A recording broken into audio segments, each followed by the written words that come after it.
A popular empowerment coach from Memphis is providing some healing for the hurting heart. It comes at no better time, too, considering the very divisive time that we are now going through as a nation. It is time to begin to come together. Dr. Brenda Caldwell can help in that, or Dr. B, as she's affectionately known. You focus a lot on forgiveness, or rather unforgiveness, and how that's holding us back. What do you mean by that? Well, you know, when we talk about unforgiveness, we're talking about the unwillingness to free someone or release someone for a hurt. You know, I talk a lot about unhealed hurt, unresolved issues, unmet needs, and that generally will lead to what's called unforgiveness. And when we're talking about unforgiveness, we're talking about, you know, even though we should release, we should free people, we should let it go. It's not that easy, Alex. It's not that easy. So You just let it go. To do that, how do we emancipate and free the heart? What do we do there? Well, you do. It's a very powerful word. I love this word. It's called choose.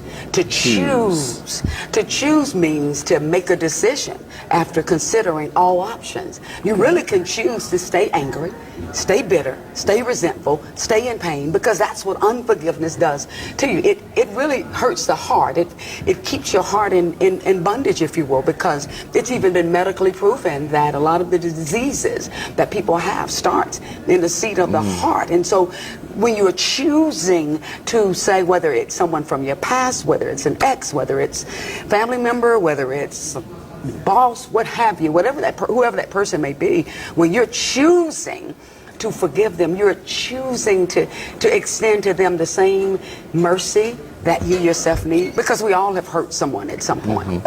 Are there extrapolations to the larger world, not a personal hurt? For instance, we're seeing folks protest and burn things and destroy things because they're so angry. Absolutely. Could they choose to, accept the outcome of the election? At the end of the day, Donald Trump is going to be president, whether we like it or not. So you can apply that in terms of being able to move forward, because if you choose to harbor and hold that resentment, it's only going to hurt you personally. It extends into your conversation. It ruins your day. It changes your attitude.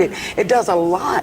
But in terms of globally with the world, what we're seeing right now in the streets, we're talking about choosing to accept. You know, you don't have to like it, but choosing to, not harbor it and take it personal, but maybe channel that. You know, sometimes we can channel the things that bother us. And again, the person who started Mothers Against Drunk Driving, mad. She was mad, but she channeled that in a positive way. So sometimes the hurt or the pain can give way to something larger, but we cannot, we shouldn't personally take it and hold it, because it does nothing but hurt us. And we're seeing it as a nation. It's hurting us as a nation. It hurts us individually. So forgiveness is a very powerful thing. And I always say this, that forgiveness is the surgery that heals the soul. I love it. Yeah, it frees your heart. Frees the heart. It frees the heart. What if you have to forgive yourself? Okay. All right. Now you ask a very powerful question, because from a faith standpoint, biblically, we really can't forgive ourselves. We really can't.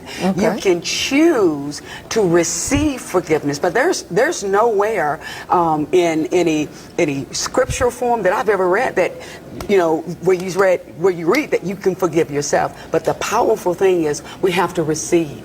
We have to be able to say, yes, I did wrong. Yes, I hurt. Yes, I'm sorry.